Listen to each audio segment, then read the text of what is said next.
అప్పిచ్చువాడు వైద్యుడు ఎప్పుడు ఎడతెగక పారు ఏరును.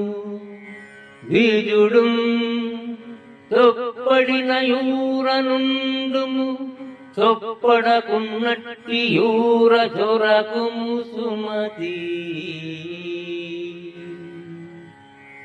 అప్పిచ్చువాడు వైద్యుడు ఎప్పుడు ఎడతెగక పారు ఏరును. ద్విజుడు దొప్పడిన యూరనుందుము చొప్పడకున్నట్టి యూర దొరకుము సుమతి.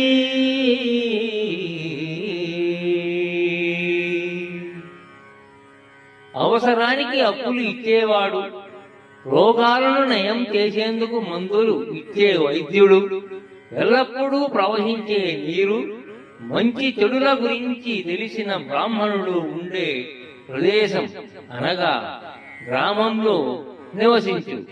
అటువంటి వస్తువులు మనుష్యులు లేని చోట నివసించవద్దు అని ఈ పద్యం యొక్క భావం.